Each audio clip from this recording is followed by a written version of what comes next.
Yeah, I'm recording it as well, so yeah, Great. we'll send that out. Yeah. Okay, and then I saw that Eric had also sent out user guides, so you should have the user guides for the administrative role as well as copies of the coach role and the observer and the teacher video that you can share with your teachers. We realize it's really hard to get teachers all on the same line and out of their classrooms, so they actually have a video to watch. Okay, so is everybody logged into the system? We prefer to go over this over the phone together just to sort of force people to click around to get comfortable in using the system. Is everybody logged in today other than the person having internet troubles? Yes. Yes. Yep. Okay, wonderful. All right, well, welcome everybody. Thank you so much for taking the time today. I realize it's really hard and it's such a busy time of year, but we're excited that you guys are up and running and that you have your site live. And we wanted to go over role by role just so everybody understands exactly that they're going to see a little something different based on their credentials within the system, and just so you guys can get comfortable knowing what the system looks like and how to sort of navigate through that. So you should have received a welcome email from the myTeachStone system. And just to sort of reiterate, the myTeachStone system is sort of an all-encompassing system to house not only observational data, but also act as an online interface for your center to be able to recommend online professional development and have online discussions regarding professional development and doing online coaching. So this is really exciting. It's been out since about August, so it's a relatively new system. However, you know, we feel like it's going to be really popular just because we realize that teachers are super busy and everybody is super busy, and so the need was there to really be able to provide that online interface with teachers. So as an admin, you'll be able to run reports on observational data and professional development completion for your coaches and your teachers. You'll also be able to see observation certification status for any observers that are in the system, as well as recommend professional development for your teachers and your coaches outside of that coach and teacher relationship. So what should have happened is you should have received a welcome email from the system directing you to create an account and set up a password. And then it would direct you to a short video about the system, and then to your account page to just ensure that everything on your account page looks correct. So where everybody should be right now, probably, if you've gotten through that video, is either on your My Account page or on your reports dashboard. So what I'd like to do is just make sure that everybody sort of understands their account page. So at the very top of the system, you'll see that it says myTeachStone, the myTeachStone logo. And then on the right-hand side, you'll see a circle with your initials, and then a little drop down and a bell. So hopefully everybody sees that. If you can, go ahead and where the initials are in the little drop down, go ahead and go to the My Account page. And that should bring up your account with your email address, your phone number, and then this, Tasha, this is where you would change your password. So after this call, what I would do is go ahead and click Change Password and, you know, make it to whatever it was before this call today. You'll also notice as an administrator that it gives you the ability to list how you would like to be notified about things. Do you want a summary every week? Do you just want to be notified every month? Or do you never send you an email at all and that you feel like you're going to be in the system pretty regularly? So you have the ability to sort of set that email activity level. And then I get a lot of questions about this. At the very bottom of the page, there's a little section called Bio, And that's really just an optional field to put in there about a little bit about yourself. You can put, I've been a principal of a school for 10 years, and, my class experience, I've had experience in class for 2, or just whatever. Or you can leave it blank, no problem. Okay, so scroll back up to the top of the page again, and let's just go to what you would see logging into the system regularly. So go ahead and hit the myTeachStone button, the logo button. That will act as your home. So wherever you are on the site, you can always hit that button and get back to your dashboard screen. So this will take you to your report screen as an administrator, where you have the ability to select running professional development reports. So you'll notice there's a gray box underneath the word reports, where it has PD reports and observational reports, and then certifications. Right now we're on professional development completion reports. So you'll notice that it's all tied up for all of your teachers. It rolls up to show how many teachers you have and how many coaches you have, and then exactly what they've done in the system so far. So right now I'm on Tasha's account, Tasha, sorry about that, and she is over the Hartford Center. So it looks like total with the teachers and coaches, the recommended hours of professional development are about an hour and 53 minutes. A lot of that time will be the starter packages that were automatically loaded into the system when we started this system. What we wanted to do is just to make sure that when teachers logged in and when coaches logged in, they didn't have a blank system, that they actually had some professional development resources to start with. So like a video, probably a link to read or a course to take, and those, everybody gets the same sort of blanket starter package in the system. Okay. So right now that's what is showing. As time moves on and the coaches are able to start making those professional development recommendations, those hours will start to increase, and then you'll start to notice who has been completing their resources and who hasn't. So let's go into how you would pull the reports just from this top level.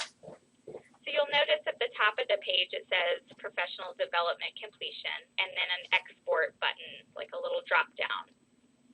So there's a blue button, export, and you can export by PDF or CSV format. And then if you want to dig deeper into, who's really doing the professional development and who's not, you can click on View Teachers under Teachers. You'll notice some of it's sort of hard to see where you can click and where you can't. So feel free to click around. You're not going to break this site. And again, just to remind you, you can always get back to the same page you were on here by clicking the myTeachStone logo button. So go ahead and click View Teachers, and that will bring up all the teachers under your center. So it looks like Tasha has 2.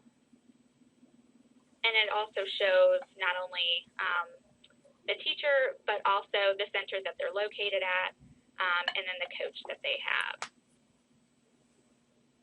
So right now I'm on the All Teachers screen. This screen also has the ability to export the report in both PDF and CSV format. You'll notice the blue button again with the drop down. And you'll also notice that this gives you a date range. The screen before gave you a date range as well, but I just like to point out that you can create the date range. So say you wanted to do the entire fall semester, and you could start at September, you can end on the current date. So go ahead and click on the actual date of 12/17, and then you can create your dates there and pick your date range. Okay, go ahead and hit the myTeachStone button so we go back to the dashboard screen again.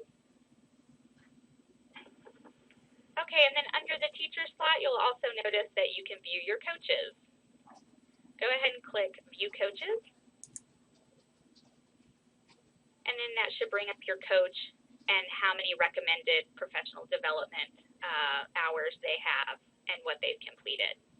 And again, you can export this report. All right, go ahead and click the myTeachStone button again. And we're back at the dashboard.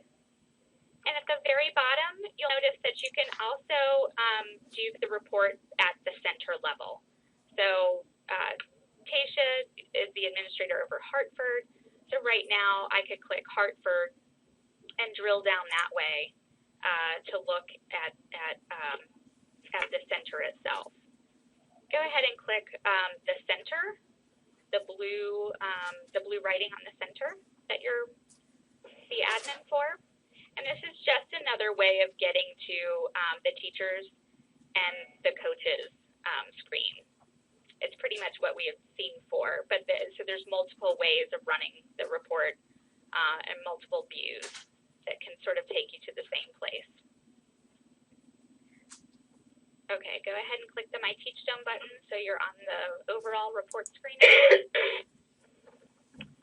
Okay, so this was the professional development completion section of the reporting capabilities.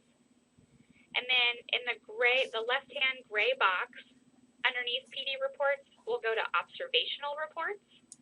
Go ahead and click observational reports.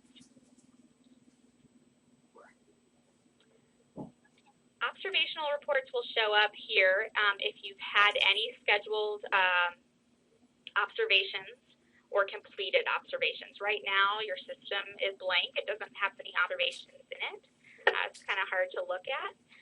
But this is the screen that would house all of the completed observations, and you can run this report as well. So you'll see the export drop down again, and you can run this by PDF or CSV, as well as picking your date range. Okay, go ahead and click the myTeachStone button again, just so we know where our home base is. Okay, in the left-hand gray box again, underneath that, you'll see the word certifications. Go ahead and click certifications. Now, if you have certified observers listed for your center, this is where they would be listed. It would show you the date that they are certified and then the date that they are due to expire. So you can keep on top of the observer certifications and sort of help remind them if they need to recertify. But right now, it looks like I don't have anything to look at. Okay, so go ahead and hit the myTeachStone button again. Are you noticing a pattern? I just want to make sure that everybody gets comfortable in navigating the system. Okay, so that's pretty much the report side. Does anybody have any questions about running reports before we move on? Nope. Okay, great. Okay. At the very top of the screen, underneath the myTeachStone logo button, you'll see a top navigation bar that says My Class, Reports, Observations, Users, and Resources. Now, the My Class button, that is just to take you over to the other system, the My Class system. Some of you may be familiar with this, some of you may not be. The My Class system is if you've ever taken a training, a class training, all of your information would be housed in the My Class system. So if you have any prior certifications, if you've had any prior online video libraries or taken any sort of courses, that is where your personal information would be located. Right now, we're not going to go to that. Today, we're just going to stick in the myTeachStone system, but just know that that option is available to toggle back and forth between myTeachStone and the My Class system. I've already gone over reports, but go ahead and click Observations in the top navigation bar.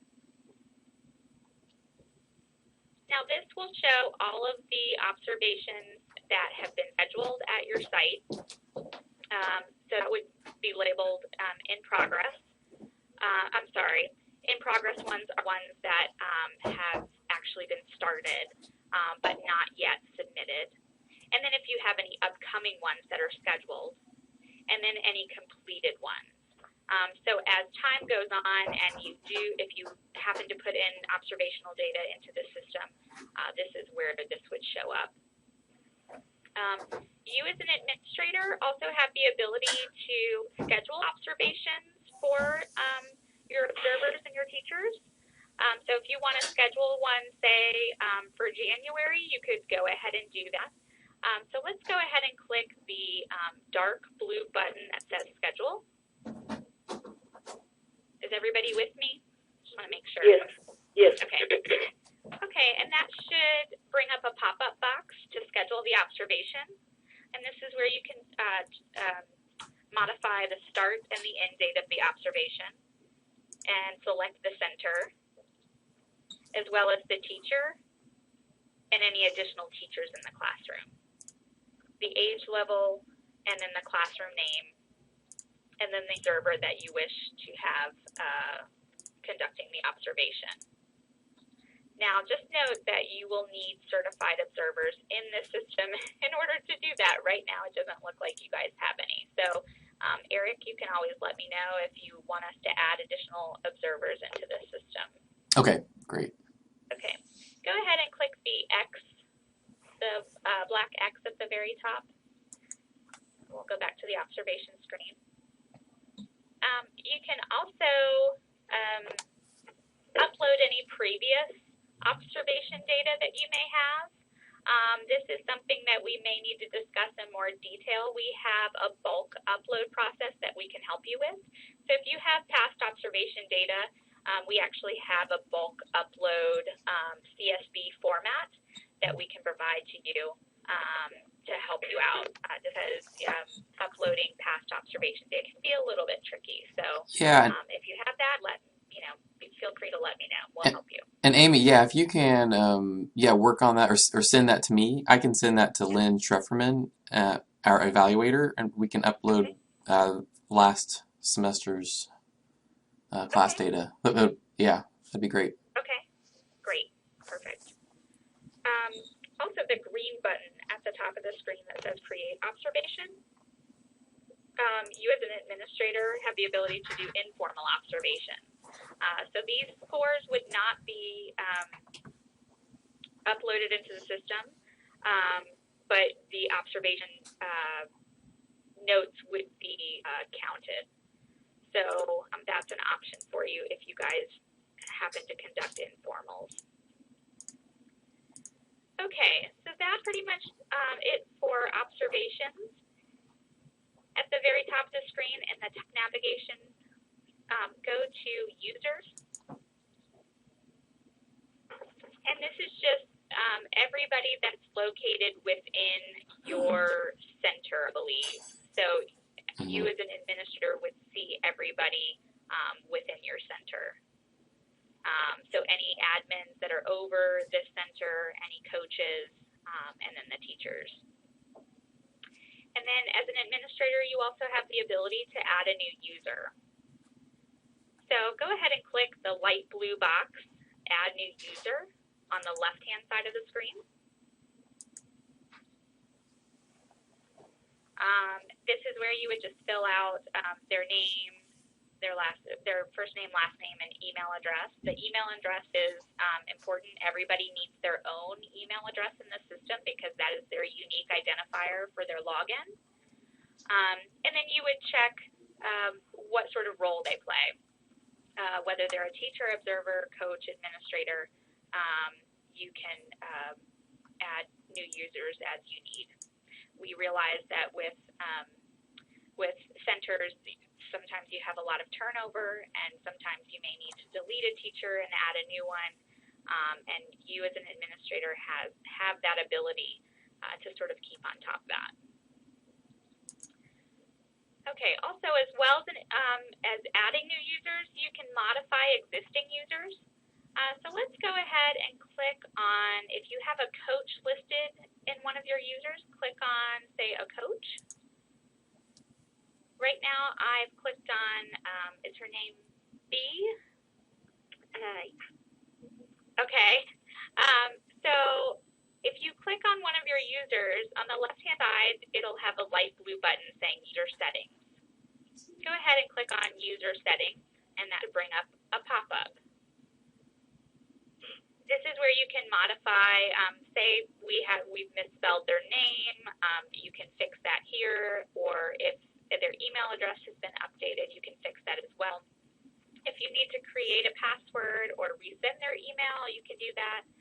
Or say they go from a coach role to an administrator role, you can update that as well.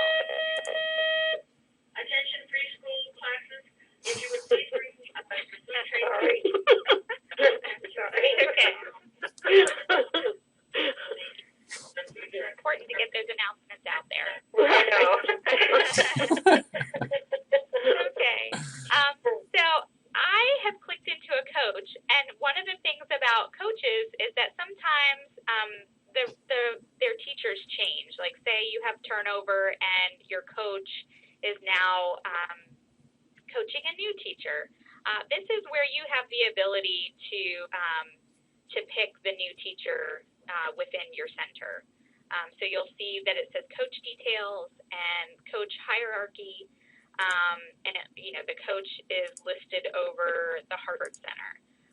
This coach has 2 teachers right now, so it has the ability to either delete those teachers or add new ones.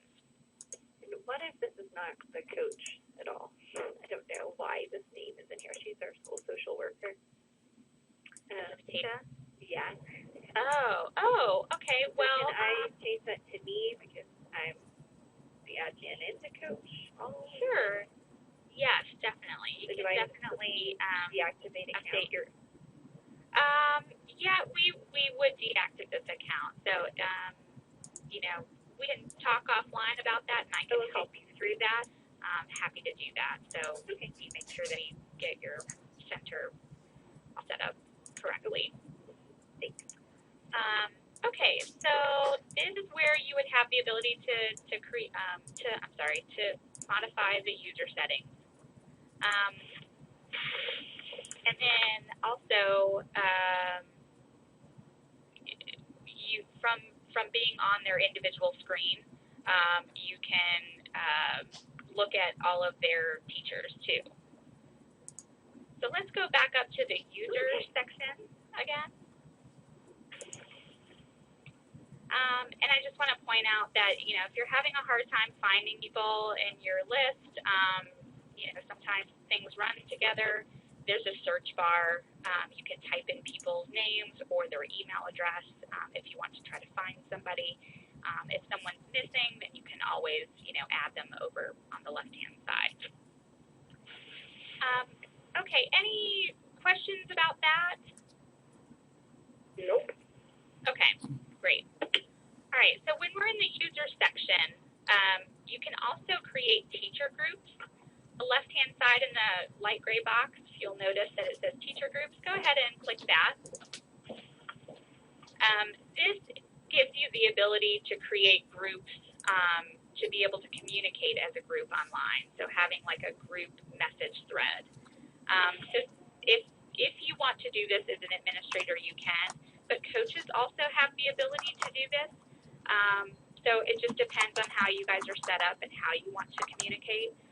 But administrators do have the ability to make teacher groups and to provide professional development recommendations to teacher groups all at the same time versus just an individual basis. So go ahead and click the dark blue button that says Add Teacher Groups, and that should bring up a pop-up box. And this is where you could name the group. So say it is the Tuesday lunch coaching session. And then underneath that, you could just put, say, the agenda or the things that you wish to talk about, or whatever. Say this group meets every Tuesday at noon in the teacher workroom. And then at the bottom, you have a drop down to be able to select all the different teachers that you would like to group together. And again, this sets up an online message thread within the system to be able to have a group conversation together. Okay, go ahead and click the black X. And at the top of the screen, at the top navigation, let's go ahead and click Resources. Okay, so the resource section is the actual professional development resources that you can recommend to your teachers or your coaches. So you'll notice that this pulls up all the resources within the system. And I believe there's 350 to 400 resources in here, so there's a lot right now, at least for pre-K. I know that we've just recently added infant and toddler, but I actually need to sort of be briefed on that because it's such a recent development that I can't really speak to it right now. But for right now, we have a good 300 to 400 resources for pre-K available. So what you would do in here is if you want to provide professional development recommendations, you could filter on the left-hand side for the audience. So say you wanted to recommend something to your coaches and your teachers, you can select those audiences. And say you want to review a video together. So you could click video, but there's also PDFs and courses available in here. And then the language, and then the age level. So go ahead and click on pre-K. And you'll notice when you click pre-K, it brings up the different domains: emotional support, classroom organization, instructional support. So you can sort of dive down into what exactly you're hoping to recommend. Go ahead and click on emotional support. You'll notice that brings up the different dimensions. You can further, take a deep dive into what you're hoping to recommend your teachers and coaches. Go ahead and click on positive climate. And we'll probably all be looking at the same resources. You'll notice that sort of filters everything into what would be within that dimension at the pre-K level under videos. So at the top, you should probably see like caterpillar food or mystery box or broccoli makes you strong. So go ahead and click on one of the videos. And that should bring up sort of a YouTube looking video screen. And then you'll notice that when you hover over the video screen, it will bring up the list of, it's like a summary list of what to look for. So this, before the teacher or the coach even starts the video, they have a good idea of what they should be looking for before they actually watch the video. If you scroll down, the information below goes into more detail about the time of the video, and then the different dimensions that it covers, the age level, and then the look-fors are spelled out again in bulleted format. And then there's also more detailed information underneath that with the different dimensions and detailed information as to what the video goes into. And at the very bottom, if you scroll down, you'll notice there's a section called Reflective Questions. And this is a really good resource and a way of sort of helping you start that dialogue with your teachers and your coaches. Or the coaches can really use this section to be able to sort of start that dialogue with their teachers. These reflective questions are sort of like good icebreakers or things that maybe you haven't thought of, and sort of starts that engagement back and forth with your teachers. Okay, so scroll back up to the very top of the screen. You'll notice that there's a green button called Recommend underneath the video. Go ahead and click that green button. It'll turn gray, which is fine. It'll turn gray and say unrecommend, and that's just, say you made a mistake and you want a back button, you can go ahead and click unrecommend if it was just a mistake. But if you do want to recommend this resource, you'll notice at the very, very top of the screen, you'll have a green bar, and it'll say recommending one resource. I like to sort of call this the shopping cart. So you're putting this resource in your shopping cart. Go ahead and click continue. And this should bring up a gray pop-up box to recommend this resource. And it gives you the option to recommend this to your teachers or your coaches, or both. And then the recommendation settings. So say you really want to resource. Is everybody there?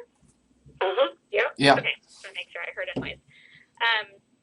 The recommendation settings allow you to sort of set the threshold for, it'll say, only if the resource hasn't been previously recommended, or, if only if the resource hasn't been recommended in the last 30 days, or say you don't care if the resource has been recommended, you can say, I don't care if the resource has been recommended. I'm going to recommend it anyways. So you have the ability to do that. And then you can start a conversation. So this is sort of like your email format. At the very bottom of the screen, you have a text field. So you can type to your audience, say, I really found this video to be helpful. It points out this dimension and that dimension, and I know that we were all talking about X, Y, and Z. I think that this is, a good opportunity for everyone to be checking out the same thing. Let me know your thoughts. And then once you type that in, you can hit send recommendation at the bottom, and that will email your teachers and your coaches and or both. Okay, so go ahead and click the black X. Now, when that email goes through, you'll notice that there is a bell at the top of the screen, right beside your initials. You notice there's a bell. That is your notification bell.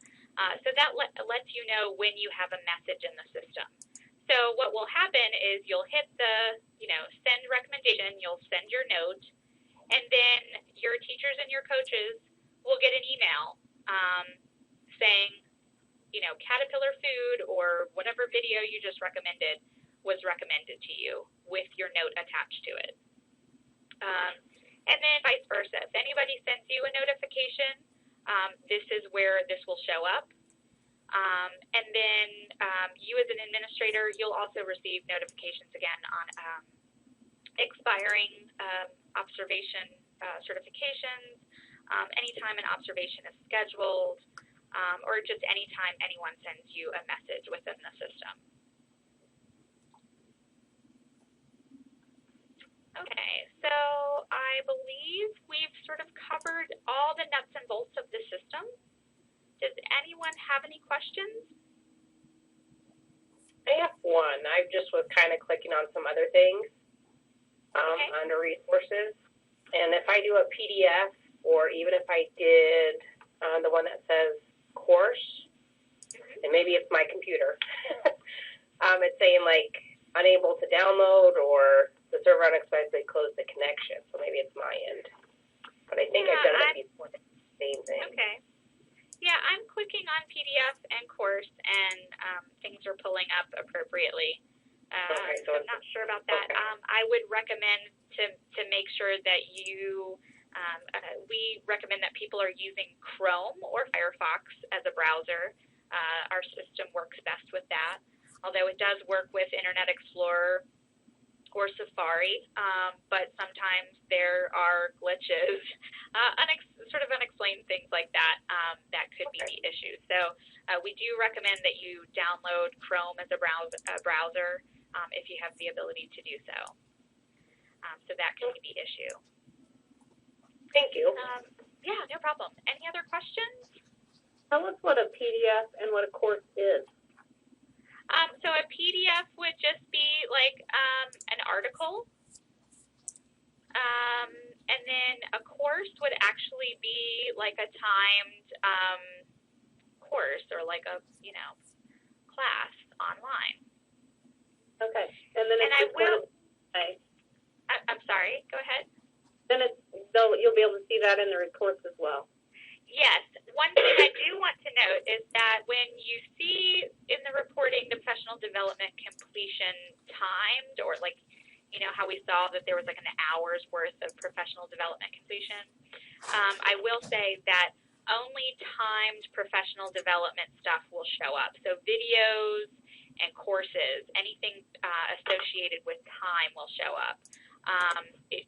Not necessarily a PDF, because you can't really note that someone is reading, an article. So unfortunately, that's a limitation of the system. And I would venture to say that most people prefer using videos just because there is that, watchable recommendation. But again, everybody learns in different ways. Some people to read, some people like to watch things. So there's a little bit of something for everyone in here.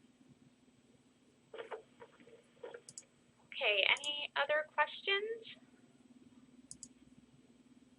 If I was trying to add a user and it wouldn't allow me to, it said they were still there, or they were already there, but they're not, do I call an 800 number or something to get help, or how do you get support around something like that?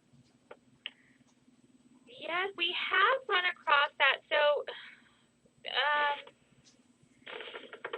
you can only use an email once in this system. So, hopefully they're not in someone else's account. But we have run across that before. It does happen. So, we can talk offline about that. But also, if I'm not around, you can always call our customer support line. The very bottom of the screen, there's a dark blue section, and it has the customer support number, the toll-free number. So you can always talk to one of our reps. Okay. Okay. Any other questions?